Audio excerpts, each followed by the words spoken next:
The rest of my climb was relatively uneventful, broken only by the odd hot dog squid or scuttling pork ribs.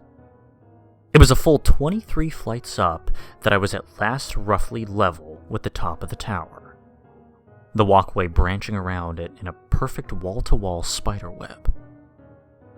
Up close, the sight of the brainflies was more awesome and more hideous than I could have imagined.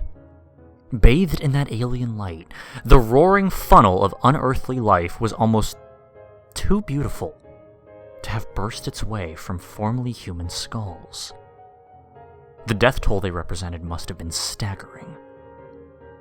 That terrible beauty rather harshly clashed with the figure standing a few yards ahead on a raised rectangular platform, back turned towards me as if it overlooked the tower and appeared to fidget with a large control console.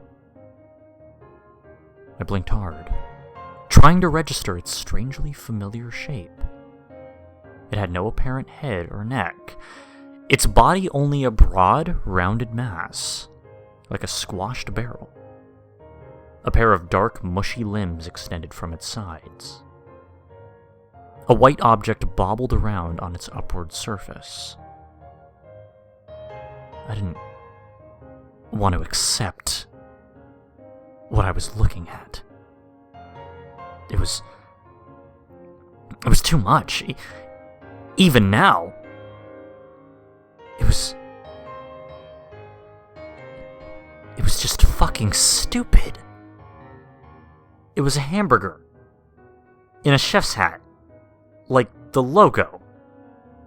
If I could sneak up on it, I could plunge my mighty blade straight down into its big, stupid breadhead.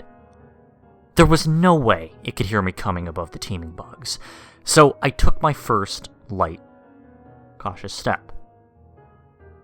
It whirled around. Fuck. And for a long time, we just stared at each other. The rancid-looking beast regarded me with bulging, bloodshot eyes the size of soccer balls, oozing and twitching as it looked me up and down. I didn't know what else to do. What was going to finally break the staring contest? I lowered my shovel and raised a hand in greeting. Hello? The moldering sandwich stood still for a few more moments before those slimy eyeballs rolled in their lidless sockets, as if I'd just said or done something even more ridiculous than the thing's very existence. I almost began stammering a follow-up statement when one of its slimy appendages suddenly reached for a huge, bright red switch on its console and nonchalantly pressed it. It raised one sludgy beef hand and gave a sort of toodaloo finger wave as its entire platform abruptly plunged through the floor and disappeared out of sight. The elevator shaft sealed off behind it, and moments later, the catwalks began to flood with activity.